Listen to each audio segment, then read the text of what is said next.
Bonjour, connaissez-vous cet instrument de musique?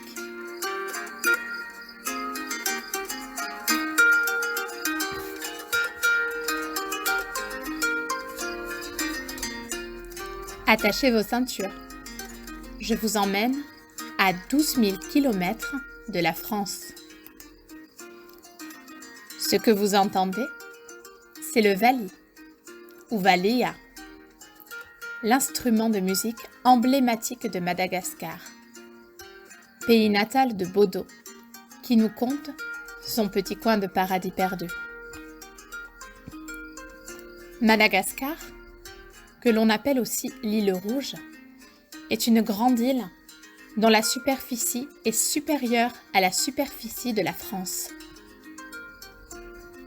Située entre le canal de Mozambique à l'ouest et l'océan Indien, on peut y voir aussi les îles Mascareines dans l'île de la Réunion à l'est et à l'ouest, le département français Mayotte, ainsi que la côte est africaine.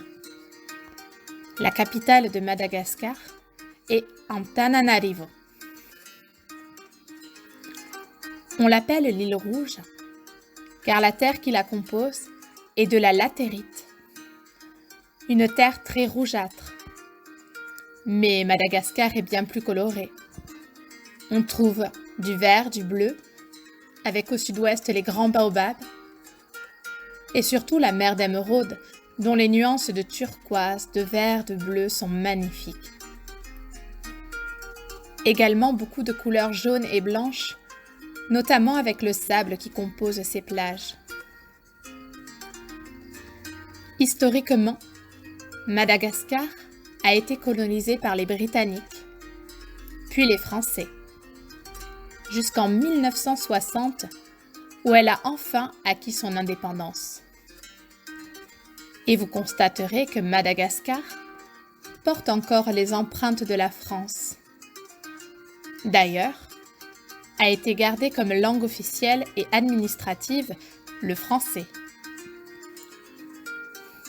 Avec ses 25 millions d'habitants, Madagascar est une île où il y a beaucoup de métissage. Le premier peuple venu à Madagascar était les Malais, mais il y a eu aussi les Arabes, les Africains et les Européens, bien sûr.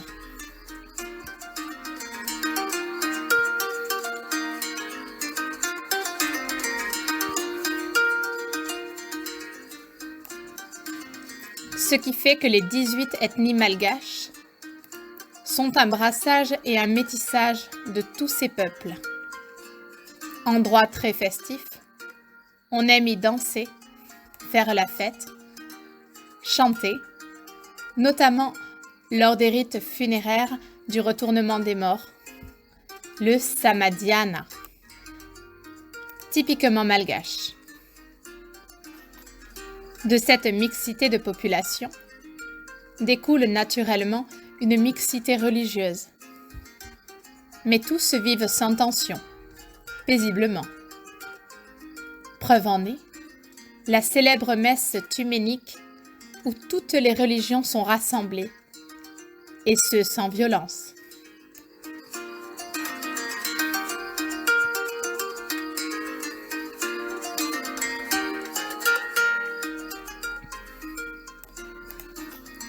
Madagascar est composé de 6 provinces.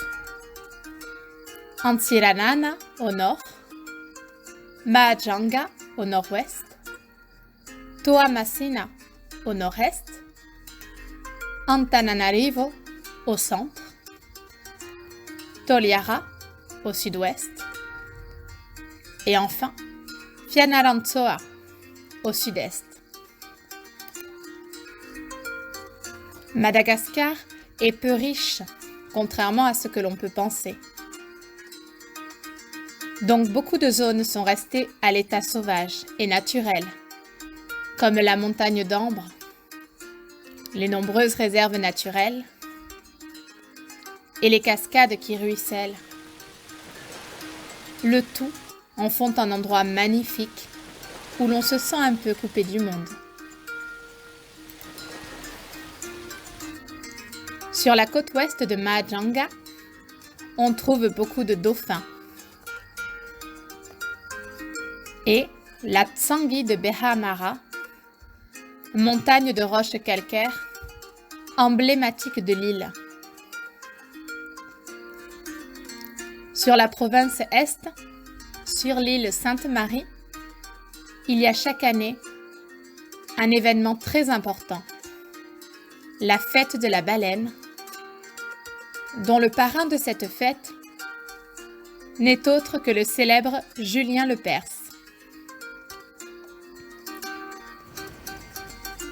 Terre volcanique, on trouve le grand volcan de Triva, à Tananamarin, dont une triste légende raconte à son sujet que deux amoureux auraient mis fin à leur jour en s'y jetant dedans. Le volcan serait dans les croyances aujourd'hui signe de malheur pour tous les couples amoureux, et ils ne doivent pas s'y rendre. Dans ces zones volcaniques, on trouve plein de cités thermales, surtout dans le centre. La première ville thermale est Antsirabe, tenue par des Français issus des colons d'il y a plusieurs siècles, que les Malgaches appellent aujourd'hui les Sanati, ce qui signifie les enfants du pays. À 15 km à l'ouest de la ville, on trouve les splendides paysages de Vakinankara. Ils sont notamment caractérisés par des maisons en terre rouge au toit de chaume, des rizières, des vastes champs, des eucalyptus et des pins. Une fois sur place, on peut nager, faire du kayak, de l'escalade ou de la tyrolienne. Entouré d'une forêt de pins et arborant des eaux magnifiques, le lac Tritriva est niché au pied du mont éponyme, culminant à 1651 mètres d'altitude. Avant de décider d'y nager, il faut avoir en tête que la profondeur du lac est de 160 mètres. Il faut donc rester sur la rive. La promenade de ce lac débouche sur une grotte habitée par de nombreuses chauves-souris. C'est une expérience inoubliable à vivre.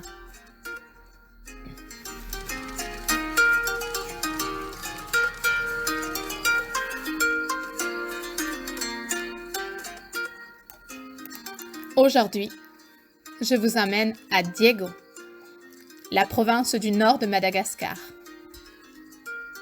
Diego, ou Antsiranana de son nom malgache, est divisé en deux régions.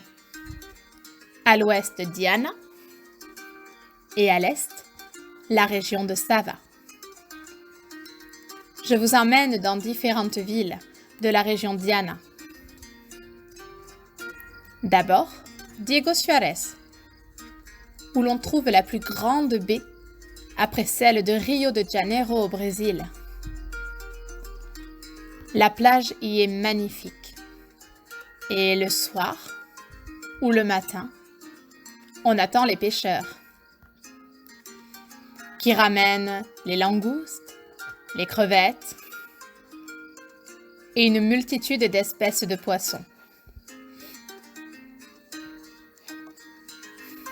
Dans une ville située à 20 km de là, Joffreville,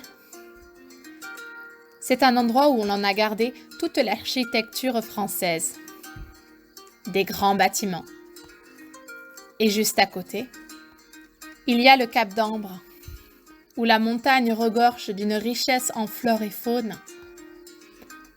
La flore malgache est très riche, car 80% des plantes qui poussent à Madagascar sont endémiques.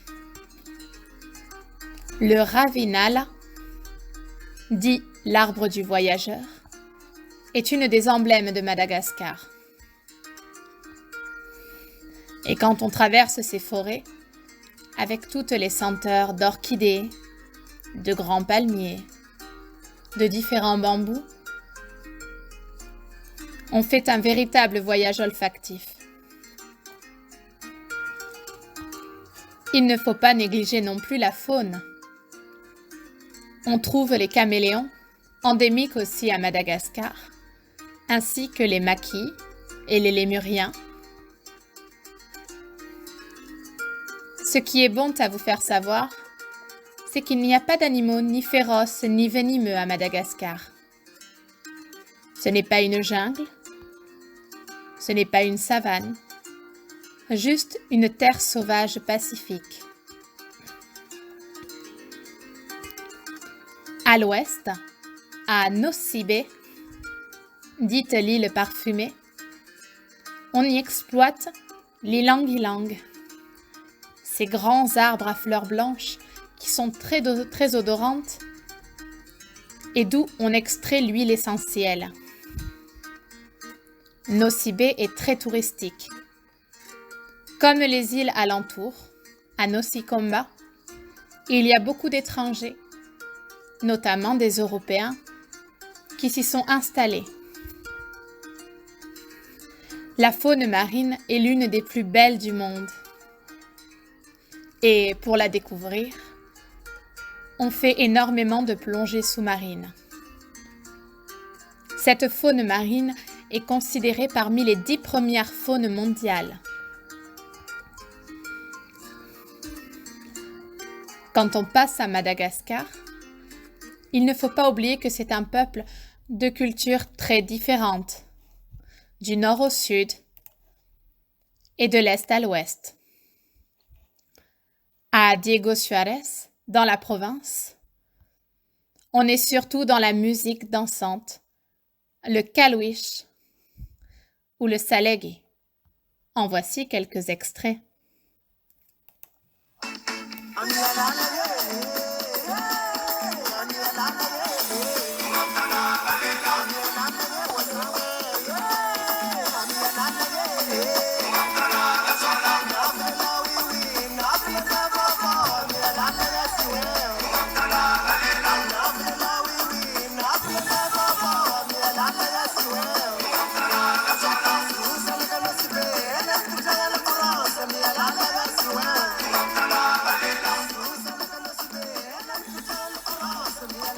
Arrêtez de danser, je n'ai pas fini.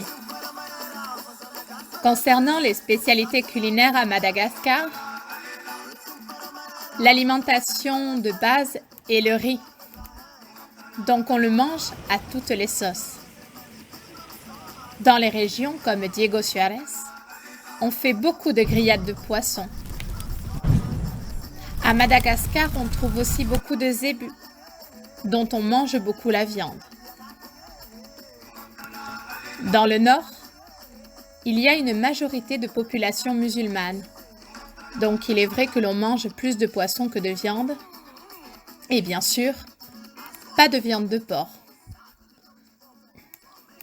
Madagascar est une île volcanique, comme on l'a dit plus haut, donc on a beaucoup de légumes, tout ce que l'on veut en fait, ainsi que les fruits exotiques, les bananes, les ananas, les kakis, et aussi le corosol, qui se trouve sur la côte ouest.